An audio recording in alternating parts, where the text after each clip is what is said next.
Thank you. All right, there we go. Cheers for that. Yeah. Okay. Hello, everyone. My name is Katrina Love, and I'm the Program Assistant for the Recruitment and Retention Program. And on behalf of the Nanaimo Division, I would like to welcome everyone to the MNP Business Insight Series. Before we get started, I would also like to acknowledge with gratitude that we are virtually gathered on the unceded and traditional territories of the Sinamu Nation. I'll introduce you to our hosts today. We have Marley Chesson and Curtis Basica. Marley and Curtis are business associates with MNP's professional service team on Vancouver Island. Based in Nanaimo, Marley and Curtis work with doctors, dentists, and lawyers to deliver advice and solutions tailored to their unique challenges and objectives. They specialize in startup planning, tax, and growth right through to succession. Welcome, Marley and Curtis. Thank you, Katrina. Thanks, Katrina. That last note you mentioned about succession planning is a great place to end, because that's kind of where we're going to start today. But before we get started, I just wanted to point out a few household items. Obviously, you now know the session is going to be recorded. So no need to take notes. You can just be as involved as you would like. You can post any questions you have directly into the chat, or feel free to unmute yourself and pop any questions out at any point in time. We are kind of going to be doing a pretty open forum today. So we really want you to ask any questions that you may have within the topics that we are going to discuss. And at the end, we also have a Vancouver Island gift box that we are going to be giving out. So we are going to have a draw for that at the very end. Yeah, there's lots of nice local goodies in here. So at the end, we'll do a draw for our participants. So thank you for joining and good luck. So welcome all to the second session of our Business Insight series. As mentioned, the topic is going to be succession and retirement planning, factors to consider before winding down your practice. We have two guest speakers today. We have Mike Hughes and Carly Trowbridge. Maybe I'll let them do a quick introduction of themselves. Maybe just let us know how long you've been practicing, what kind of your role is, and what sort of things that you typically do. So maybe Mike, start off there. Okay. Thanks everyone for having me. My name is Mike Hughes. I'm a tax partner at MNP. I just had a birthday yesterday, so I've been practicing for a while. Let's just stick with that. You know, my role as a tax partner, I always actually describe it like a doctor relationship, to be honest with you. You know, as clients, they talk to the GPs, and that's kind of Curtis and Marley's role. And then when we get into more special or specialized situations, I usually work with Marley and Curtis on those situations that are specific to tax planning, estate planning, and those kind of things. So just like you might go see your GP and get referred out to a specialist, we work that way. And, you know, there's a number of other groups that they would deal with also. So I live in Nanaimo, but our tax practice covers the entire island and truthfully work across the country on various areas. Work a lot with professionals, both from doctors and deal a lot with dentists, and then a lot of private enterprise stuff too. So, yeah. Awesome. Thanks, Mike. Great intro. Carly, you want to intro yourself? Thanks, Curtis. My name's Carly Trowbridge. I'm a senior financial consultant with MD Management. Have been in investment banking and financial planning for, I will age myself, almost 20 years now. And I live in Nanaimo, grew up in Nanaimo. I deal with clients from Duncan north to Campbell River, over to the west coast of the island into Fino, and as well as Pell River. We specialize working, as I'm sure you know, with primarily physicians and their families, and offer financial planning, covering tax planning, estate planning, retirement planning, and all of those pieces. Awesome. Thanks, Carly. You're welcome. So we will jump into kind of our first topic of the night, our subtopic, how and when to transition. So typically, you know, some of the questions that come out in this area is what's going to happen with my corporation when I retire? Do I need to close it? How do I get all that money out? So maybe Mike, you want to kick us off and maybe let the group know a little bit about what's going to happen with that corporation upon retirement with everything that's in there? Sure. So it's a fairly broad question. So by all means, if people have questions as we move along, feel free to throw them out there. And I assume someone's monitoring the chat because I can't see it. Good. Okay, so you've worked for most of your life. You know, I assume if you're incorporated, I'm going to focus on that a bit more. Some of you may not be incorporated, and that's fine too. But if you've been incorporated, you've probably been saving throughout your corporation. You know, I'm a partner at our firm. I also have a corporation, and my retirement savings is wrapped up in there right now. When you stop practicing, truthfully, the corporation continues to exist. You don't have to do anything new with that corporation other than you need to probably inform the college that you no longer need your medical license, but you'll change the name from Dr. So-and-so to whatever cool holdco kind of name you want to make up at that point in time. But other than that, the actual filing obligations, the reporting obligations, what you can or can't, well, actually, I'll come back to that, all stay the same. But what you can do now, you're no longer bound by the Health Professions Act as you are in the college rules. So you do have a little more flexibility on what you do in that corporation in terms of business activities and things like that. So the question really becomes from a retirement point of view, though, is you've saved all this money in the corporation, and how do you access that to fund your retirement? You know, that's really the point of all the savings over the years. And there's a number of different ways to think about it, and it's all based on an individual situation. And that can relate to the age they are and how long they have, I would say, to how long they may need those funds to flow, to how much they have saved in there. Are we talking that they're, you know, maybe it's a smaller amount that they can look at pulling out over a 5 or 10 year period, or is this generational wealth we're talking about? We do see all kinds. So the planning is going to be a little different depending on the type of person and their situation. But at a very general basis, we'd be looking at how do you extract the surplus? And the basic way is just to do it as dividends. And when you hit a certain age, we're looking at, can we split the income with other family members, generally a spouse, to reduce the family tax bill overall? And any structure we're setting up with our doctors is already set up to function or have that functionality built into it. And then it's just really looking at on an annual basis, the individual situation and where they're at. So that's a very broad answer, Curtis, but it's kind of the starting point for it. Yeah. And the question, one of the questions becomes, how long does the company need to be there for? And can you wind it up, you know, while you're still alive, to be honest with you, or is it going to succeed you and pass through your will or other mechanisms to the next generation? Yeah, great. Thanks, Mike. Yeah, very broad, hoping that if anyone has any questions, as you know, things are coming up, you're welcome to jump in there. Maybe we'll push it over to Carly and kind of ask what kind of different things are you doing on the brokerage side with the investment portfolios? Are you looking to change things to a bit more conservative, mix up different funds? What kind of things do you typically do when you know, a physician is starting to plan for retirement? So that's really the golden question, and again, a broad answer. And it depends, right? It largely depends on a client's need for cash flow. So we like to have, based on, say, what Mike comes back to us and gives us the tax plan and the salary or dividends that the client is drawing out, we're going to like to keep 2 to 3 years of income needs in fixed income. That gives us a little bit of a safety buffer.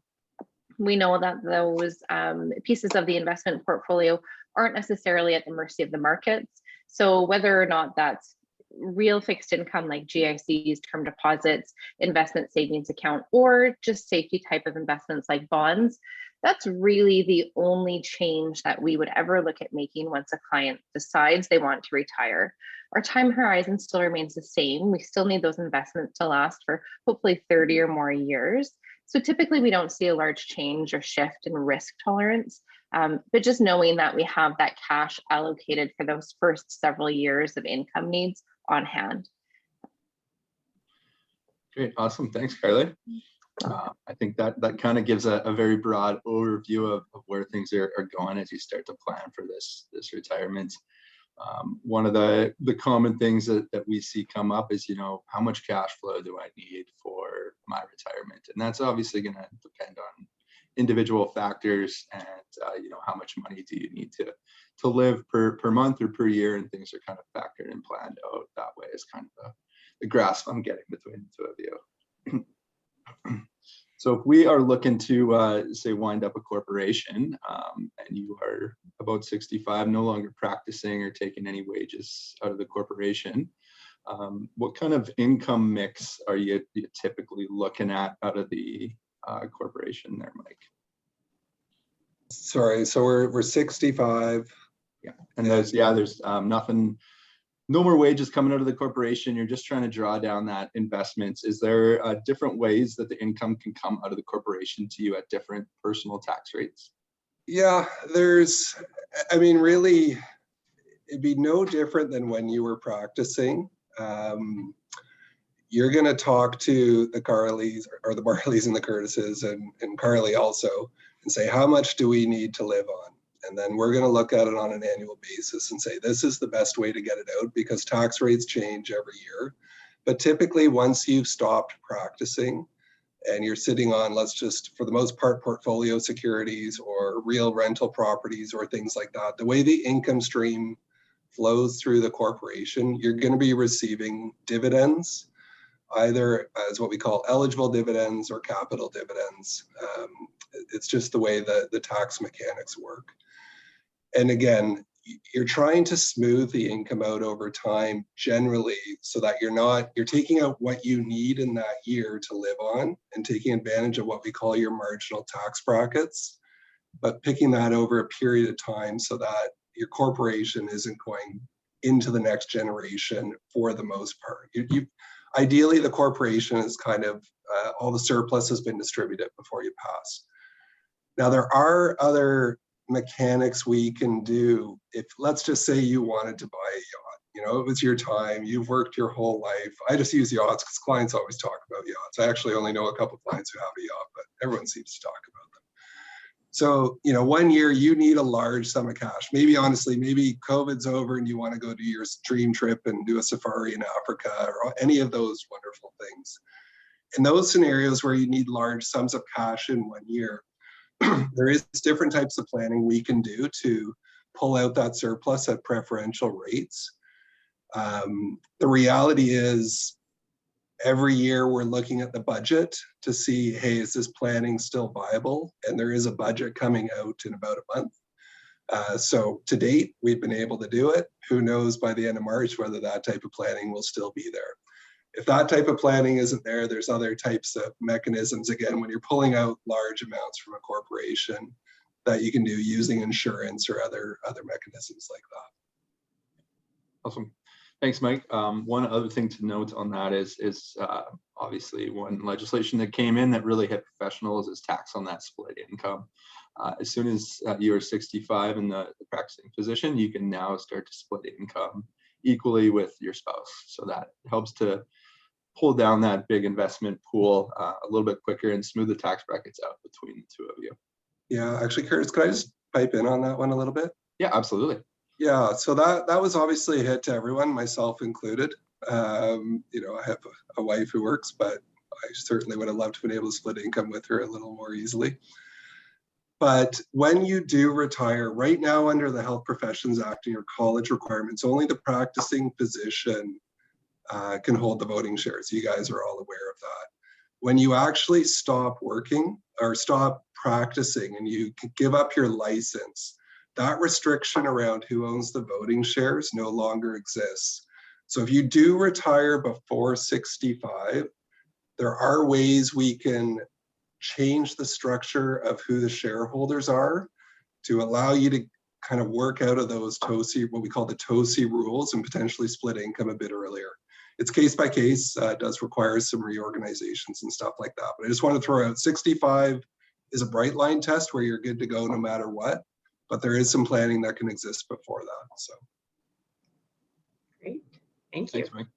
So speaking of hot topics, when you talked about the March budget, I'm going to switch back a bit to capital gains. And I'm not sure, I know it's big in our financial tax world, but the whole talk around the capital gains inclusion rate, which, everyone has their different opinions. We can all speculate, but we don't know. Carly, what are you hearing in your world? And like kind of what's the buzz in the financial world and kind of planning or considerations you guys are taking right now with the potential that capital gains rates are going up? Yeah, it's probably one of the most frequent questions, other than how much do I need to retire? The next question would be, what about the capital gains inclusion rate? Quite often, we have the conversation in conjunction with ourselves and our clients. We let them know we don't have an inside track to the government or the budget or whatever it might include, but we do certainly like to generate capital gains plans if a client is holding a large capital gain, either personally or corporately. And that can look a number of different ways. We have some clients that will trigger gains on an annual basis, purchase the investment back right away, but they're creating that taxation for them in a year where it's affordable for them, rather than all of a sudden having a $200,000 or $300,000 or $400,000 capital gain in 1 year when they need the income.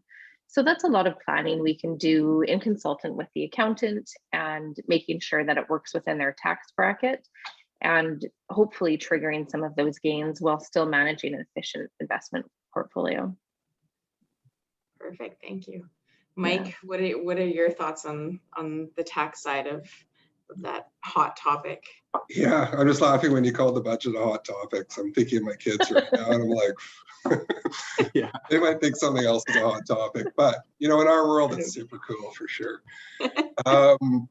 Yeah, I mean, first of all, to Carly's point, I would agree with everything she said completely, and that's a valuable tool, regardless of whether rates are going to change or not. But if you are concerned about rates changing, then it becomes even more important decision. I think the question is, will rates change next month? And that's a question that has been asked for probably the last 10 years pretty significantly.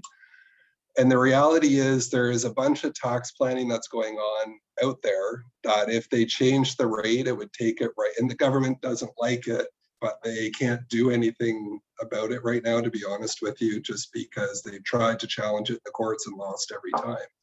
So the simplest solution for them is just to change the rates and take the opportunity or the benefit of it off the table. But politically, that is a bit of a challenge for them. So they did try to do something when TOSI came into play and the passive investment rules about 4 or 5 years ago. And, I probably spent a year doing presentations on it.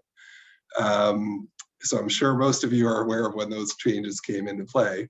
They actually did try to institute rules that shut this type of planning down. And truthfully, I mean, what Carly's talking about is even part of this type of planning. It didn't work. The legislation was just too cumbersome for it to be enforceable. So they backed off on it. And our thinking is always been they're going to reinstitute the legislation versus changing the rates, just because politically it would be an issue. And especially when you layer on COVID and all those things. But you never know, right? That's majority government. Don't know what's going to happen next month. So I do feel like if you have investment positions and you can build it into part of your annual remuneration strategy, why not? It actually works really, really well as an efficient flow through. So trigger the gains and move on. Perfect, thank you. Do we have any questions in the meantime about these topics? If anyone feel free to jump in. Perfect, okay. And of course, jump in at any point. I am going to switch topics a bit and just discuss, the personal side of retirement savings. So those personal savings in the form of RSPs. Carly, I'm thinking you often get the question of, when should I convert to a RIF? Should I wait till I'm 71? What is some strategic planning on that side of things? It really depends on if the position is incorporated or not. So when we see a corporation, especially a large incorporation, like Mike was talking about earlier, typically we'll see that corp wound up a little bit earlier before we start taking large registered withdrawals out of a RIF account. So an RSP becomes a RIF, which stands for Registered Retirement Income Fund, by the age of 71. It has to be converted by December in the year you turn 71. There's no mandatory minimum payment in the year of opening, however, so you don't actually have to take income out of your RIF until you're age 72. We do, depending on the corporation, we do try to take into consideration government benefits like old age security, CPP, making sure all of those are structured and taken at a time where we're keeping you within an optimal tax bracket. Obviously, as financial planners, our goal is to keep you below the old age security clawback threshold for income. If there's a rather large corporation, that may not work with the tax plan. But it's certainly something we always look at, and it's a big question. And again, the golden answer is it depends.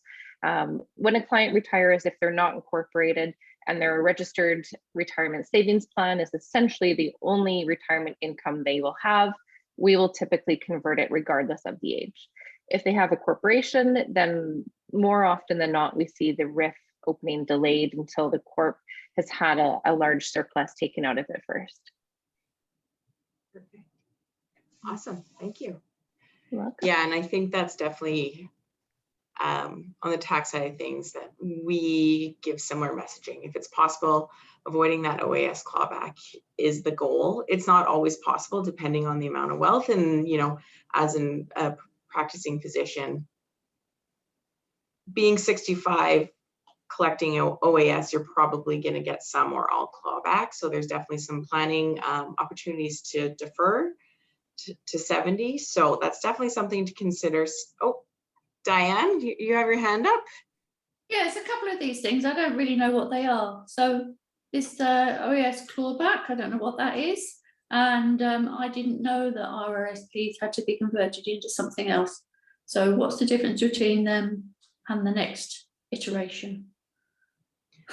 Great questions. Yeah, so the RSP stands for Registered Retirement Savings Plan. It's the vehicle in which you contribute while you're working to lower your taxes, essentially. The amount you put in is tax deductible to you. The opposite of that is a RIF. So when you retire, a RIF stands for Registered Retirement Income Fund. It's the same vehicle, essentially. It's just the opposite, where now the money goes out rather than in. You can't contribute to a RIF. It's the government's mechanism of having those funds that you've saved all of your working years flow out to you in the form of a pension, essentially. Old age security is OAS is the acronym we use for that.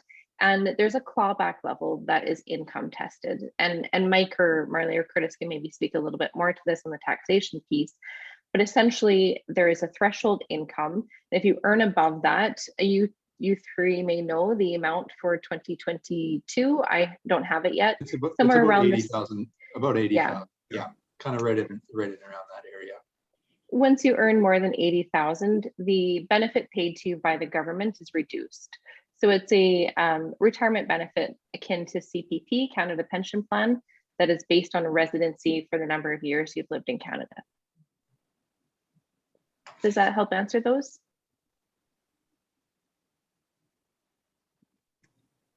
Yes, it does, thank you. So once that RSP gets converted, then does that mean that that can you take out the money at any speed you want to take it out at, or are there limits to what you can do? There are different kinds of RSPs that convert to RIFs. In the general sense, no, there's no limit on how much you can take out. However, you might make your friendly accountant not very happy if we're all of a sudden taking out an absorbent amount of money per year because it is taxable income to you. So we are cognizant of the amount that's withdrawn. There is a minimum you must take out per year, and that's set by the government every year. It's the January 1st value of the account, of the RIF account, based on your age as of that January 1st, and then there's a percentage, a withdrawal factor. They're available on most financial planning institution websites. I'm sure the folks at MNP can also distribute them, and it goes up as you age. So it's meant to be wound up by the time you're 95. Oh, okay, so there's a minimum amount, right? Okay. If it's a locked-in RSP coming from a pension, then there is a maximum amount as well, but not typically for general RSPs that you've contributed to yourself through your working life. I'm sorry if everybody knows the answer to these things. No, Being a these are great questions, Diane. Thank you so Be- much. Being a relative newcomer to Canada, I don't know the details of all the things that the government might pay me for having been working my Absolutely. butt off for the last God knows how many years. So, can you please advise me what does the government actually give us back? Yeah, so you'll be entitled to Canada Pension Plan, assuming that you're paying into Canada Pension Plan as an incorporated physician. And then old age security is based on residency in a number of years. So I'd have to look at our planning software for the age ranges. Maximum is 40 years. I believe it's 30 to 39 years prior to that, 20 to 29 years, et cetera. It's in 10-year increments for how long you've lived in Canada for. The maximum benefit is somewhere around the $600 mark, I believe, for this year. Okay, and that gets sort of paid out monthly or something in yeah, and you have to apply for it presumably, do you? You do. You can start taking Canada Pension Plan as early as 60, and you can delay that until 70 if you choose. OAS, old age security, can't be taken prior to 65, but you can delay it until 70 if you choose. Okay. And I think another important detail too is that factors into planning is that OAS, when you are receiving it, say you do earn over that threshold, 80,000, say the calculation is that you end up having to pay it all back, then that's going to be calculated in your income tax return. And that's when you're going to have that bill to be added on into your taxes. So something definitely to consider, because it's not fun to know that you have to pay, you know, $8,000 back at the end of the year. So something to consider. Right. Yeah, fair enough. So OAS then is additional to CPP? Is that what you're saying? Is it some sort of safety net for low income type of thing? Is that what it is? Exactly. Yeah, okay. Thank you. Learned something. Can I ask Carly a question? Is that allowed in this forum? Absolutely. It's an open forum. Carly, I'm just curious, have you come across situations where you would advise people not to load up their RSP because you feel it's getting too big and you're worried about them having OAS clawback when they get to that stage? Absolutely. Yeah. Especially incorporated physicians. Our general advice is do the amount that's most efficient that your accountant tells you to. Make sure you're doing enough to claim the Doctors of BC CPRSP benefit.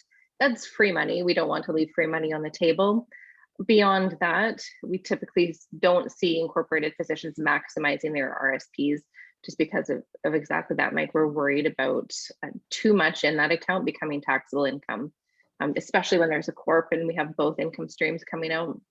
Yeah, for sure. Definitely seen that also. So I was curious. Yeah. Absolutely. I just wanted to point out on that matching program, with the change, you can start utilizing your TFSAs on that. So it doesn't need to go into that RRSPs, especially if you're starting to get a pretty accumulation of wealth in there where, you know, your Carly or your broker is thinking that you might be over that clawback when you start to retire at 65 and start to get the OAS. Does Diane, was it Diane who asked about what it was? Does she know what a TFSA is? You're muted, but I see you're nodding. Yeah, I see you're nodding. Okay. Awesome. Yeah, that's some great discussions. And again, anyone else feel free,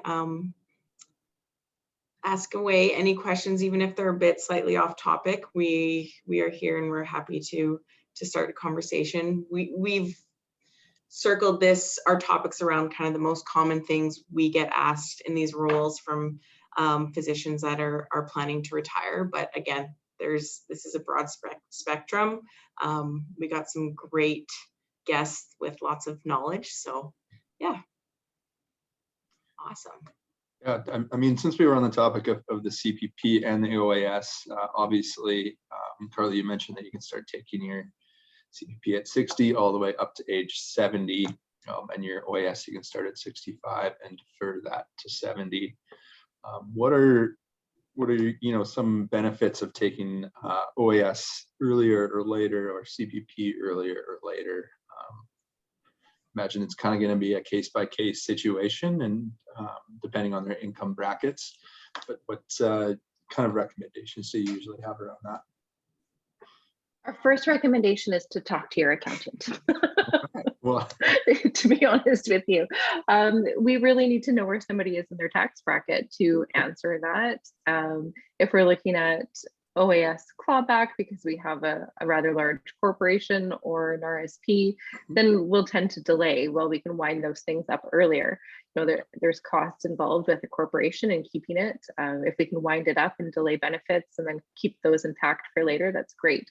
But our first piece of advice is to defer to you three. Curtis, what do you, when you have that conversation, I know it is a case by case, but how do you guide that conversation? What's your advice on that?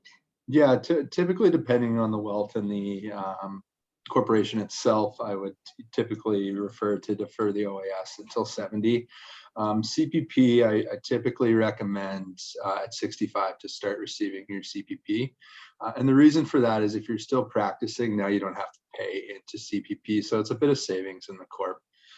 Again, it is a numbers game. If you start your CPP at 60, you're going to get less paid out in your CPP. If you start it at 70, you're going to get more CPP payout. So it really comes down to, you know, how long do you think you're going to live? And if we all had that kind of crystal ball that we could look through, we'd be easily able to plan for all these retirement things, all the succession and how much money would be so easy if we knew that. Yeah, absolutely. We were talking about converting to RIFs a little bit before, Carly. So is there any benefit to potentially converting a RIF a bit earlier than the required age?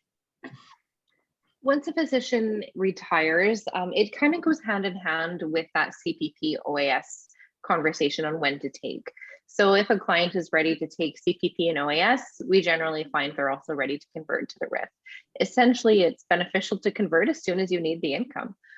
Whenever that looks like, if a physician's retiring at age 55, we can convert then. You can convert anytime after age 55. We don't recommend converting typically while you're still practicing because it's additional income to you.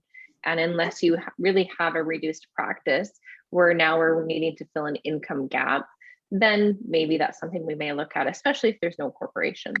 But for the most part, we will turn the RSP into the RIF at the same time we start to take CPP and OAS benefits, unless the accountant has advised otherwise in the tax plan. What we're really looking at from the financial planning perspective is how much do you need to retire? How do all of these different pots of money add up to make the most tax efficient income a reality for you, hopefully until you're 95. That looks different for everybody. There can be benefits, of course, to converting a small piece of your RSP into a RIF to generate a $2,000 RIF withdrawal. That qualifies for the pension income tax credit, and the accountant will claim that and file that on the tax return. So that's a common strategy we see, just a small conversion prior to full. Yeah, that's definitely, that tax credit's good to take advantage of. So once you're 65, there's a pension tax credit. It's $2,000, so it basically amounts to about a $300 tax deduction, just for as little as $2,000 income. So it's definitely, it's not a huge strategy, it's not a huge tax savings, but every little bit can help, right? So great. Awesome.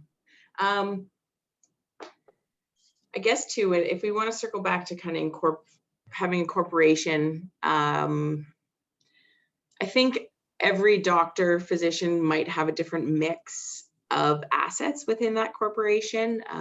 You know, the common ones we see is a portfolio, which is quite liquid compared to others. We have real property, real estate, some rent, maybe a couple rental houses.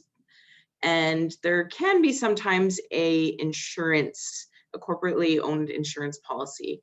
Mike, can you speak to a bit about what that means for a corporation and those different assets after you retire? What can we do with them? Do we have to keep the corporation open? That kind of topic?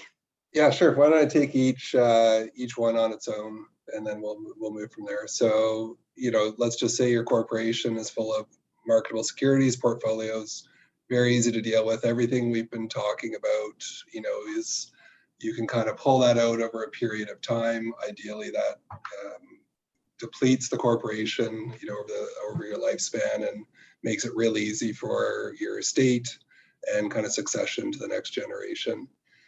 If you start getting things like real property or insurance, whole life insurance versus term insurance, I'll talk on that in a moment.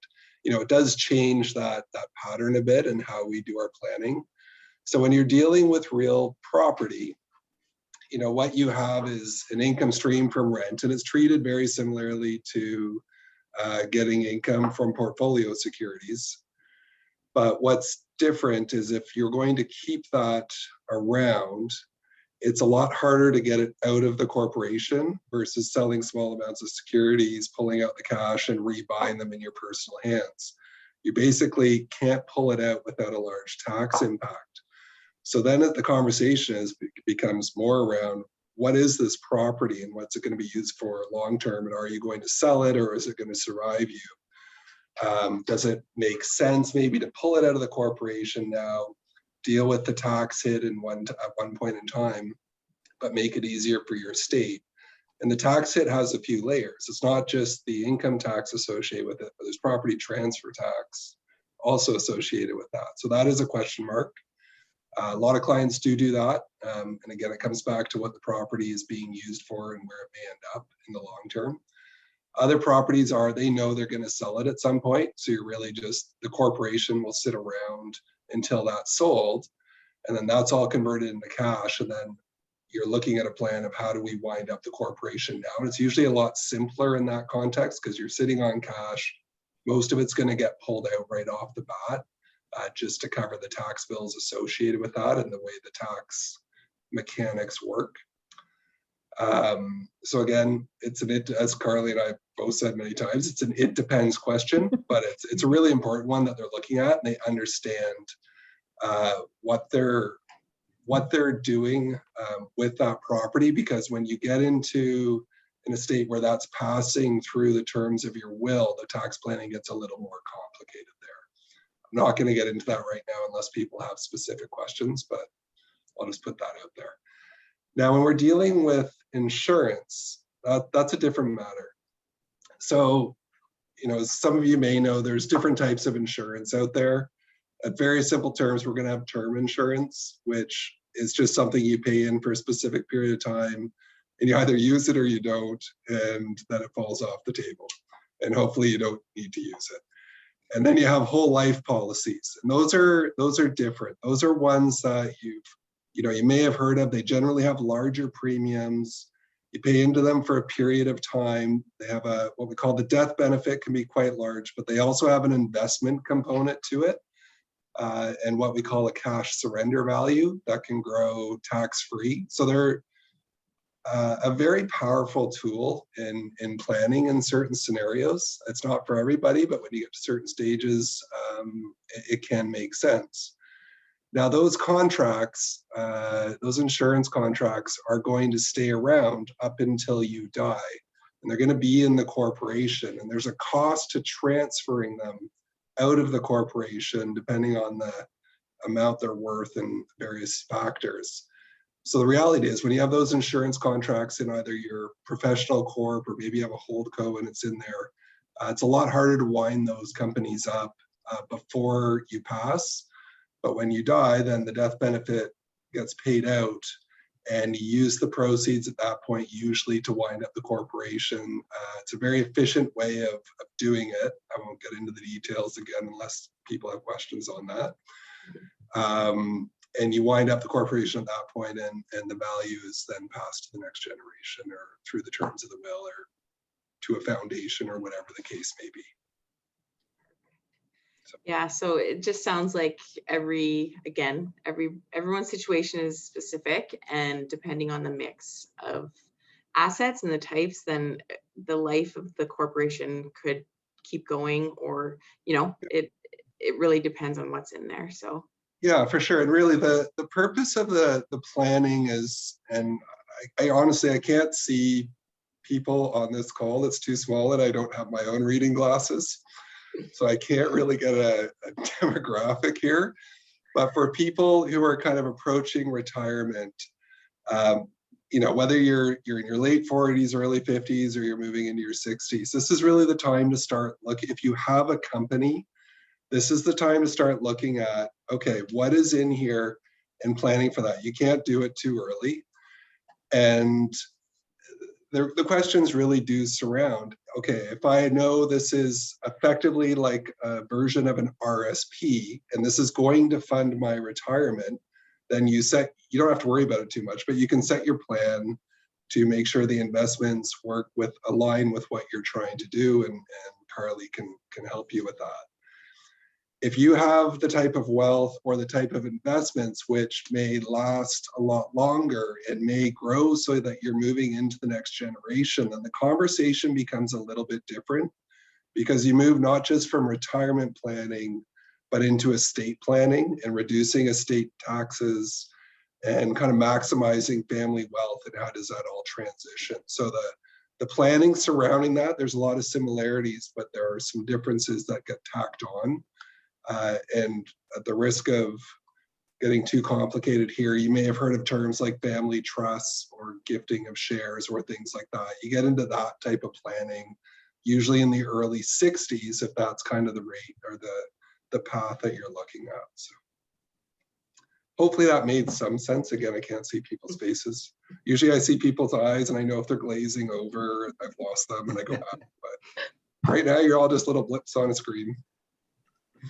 Perfect. Thanks, Mike. Any questions at this point?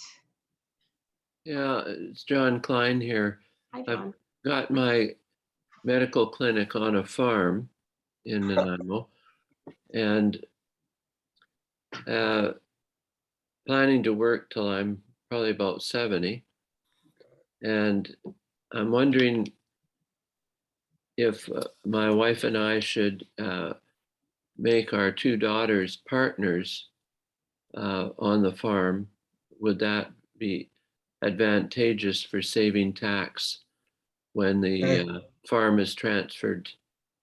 Yeah, that's a fabulous question, and I'm going to hate to say it's also an incredibly complicated one, but if you don't mind, I can either ask you a few questions or I could give you a very general answer. Yeah, ask away. Okay, so when you say your clinic is on the farm, like, is it a working farm or is it more of a hobby farm? Well, with each passing year, it is becoming more a working farm. Okay, Yeah. and when you say, like, do you report income from the farm? Do you have livestock, or are you growing or hay, or what are you doing with it? Well, we have 4 acres of blueberries. Oh, cool. And I was looking for fresh blueberries yesterday, couldn't get any. well, So 4 acres, and how big is the farm itself? 47 acres. Okay, so how much of that is being used in your farming operations? Well, you see, we've partnered with some community groups. Like Gotcha. we've loaned 6 acres to Nanaimo Food Share. Yeah, cool.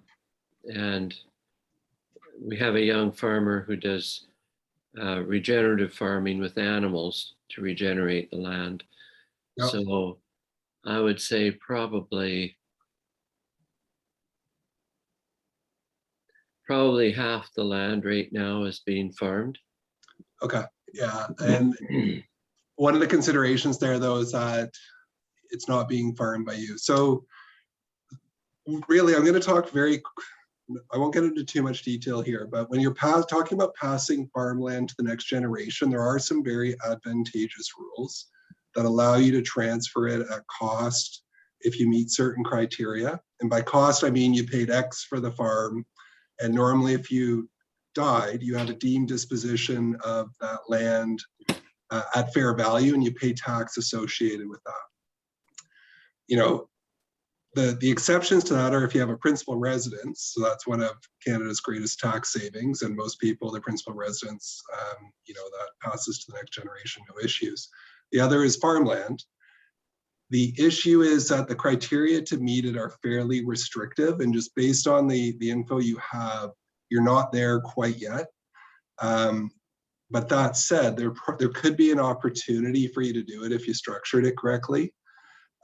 You would need to farm more of the farmland yourself. You may need to create a partnership with your children.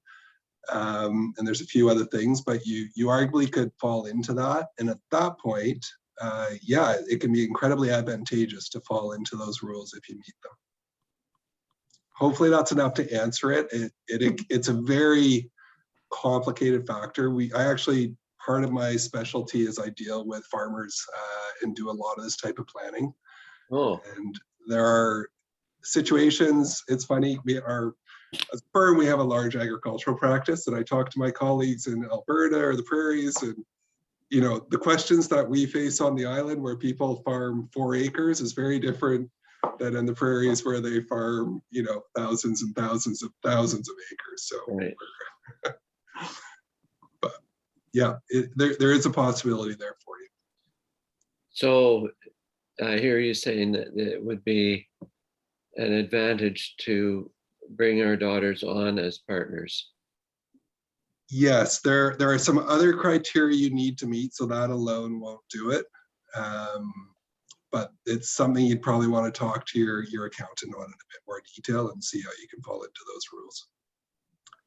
There's also implications if you just gift land to your daughters. Like, it's a bit more than that. You're actually bringing them into the farm operations, not necessarily making them owners of the property itself.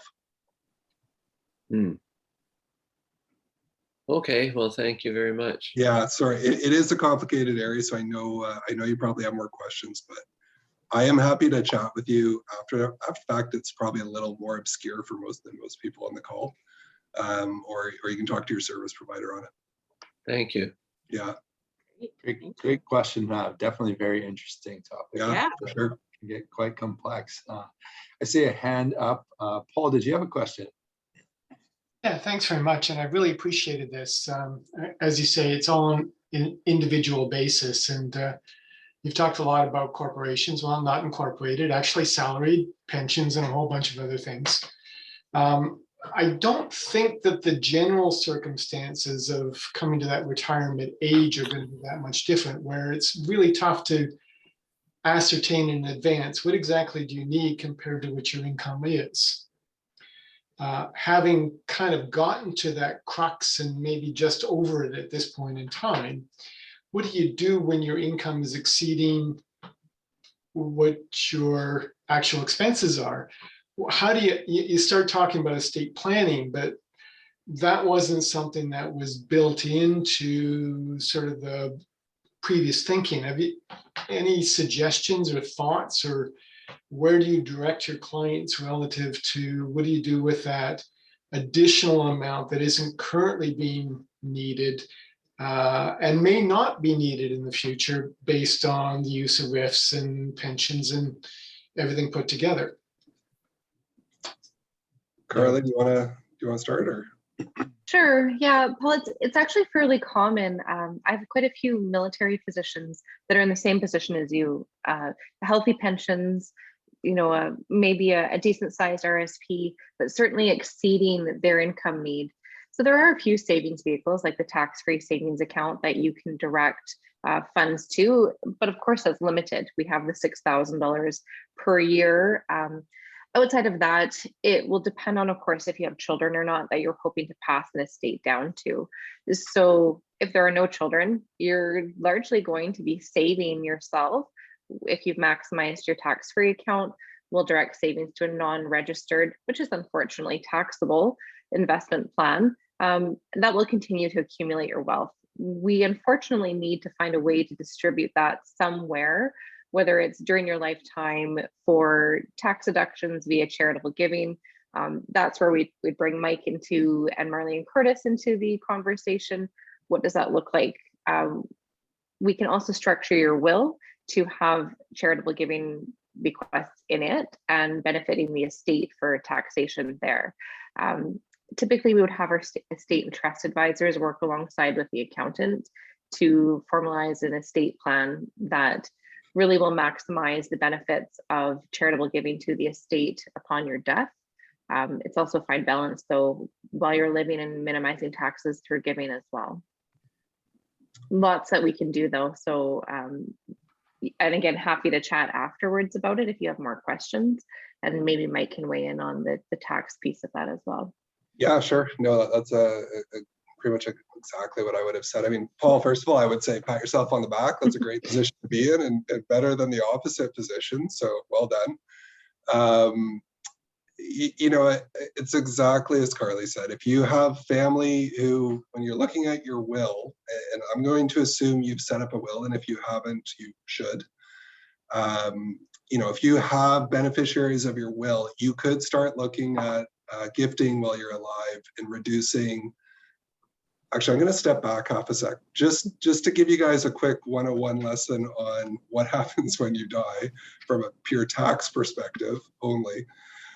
You are deemed to dispose of all of your assets when you die. Now, if you're married and you have a will that passes everything to your spouse, you know, they can pass to your spouse tax-free. But once both of you pass, the last to die, you are deemed to dispose of all the assets at their fair market value. And there's tax associated with that. And the tax rates are going to be dependent on the type of assets, whether it's capital gain or a RIF that's going to get taxed as income at 100% or whatever the case may be. And that all gets wrapped up into your estate. And then assuming again, you have a will, which please, please, please have a will by this point in your career, that will pass the residue of your estate out to the beneficiaries that you've chosen through the term of your will.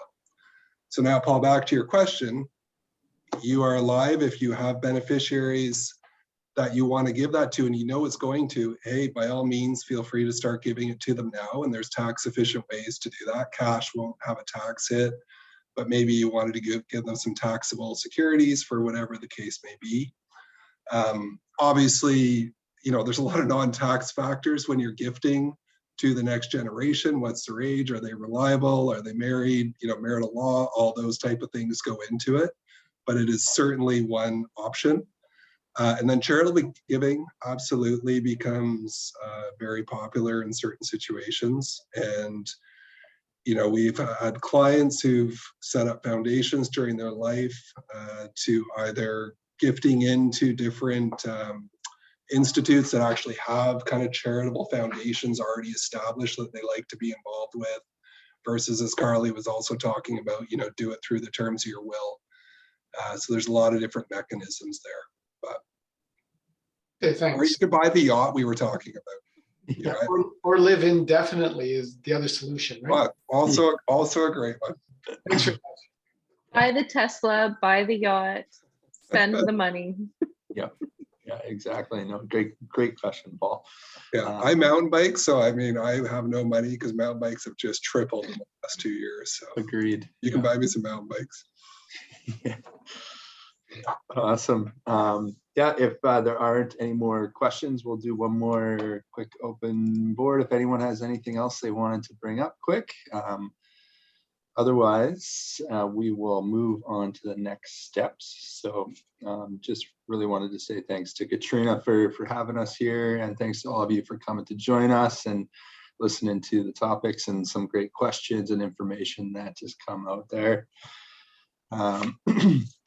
So from there, we would like to do the draw, I believe. Yeah, I think we're ready for that. Perfect. So Marley and Curtis have prepared a beautiful gift basket by Vancouver Island Gifts. Some really great goodies in there, especially some whiskey.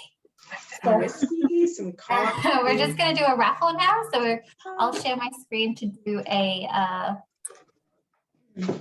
Wheel of Fortune style. Ooh, this is exciting. Yeah. Unfortunately, presenters can't win. So click to submit. This is awesome. Oh, Jan, congratulations. Congratulations, Jan. Congrats, Jan. So I'll be in touch with you to Worth turning my video on. wonderful. Well, congratulations, Jan. I'll organize the delivery with you.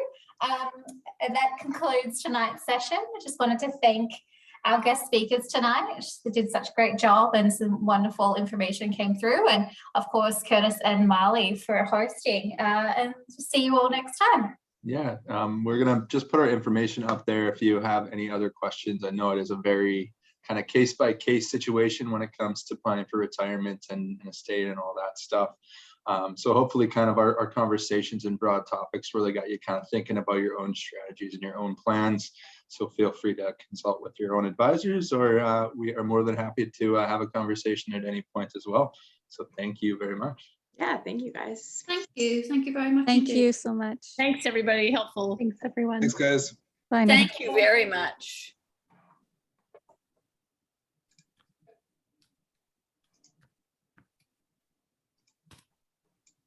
I think I turned off the recording.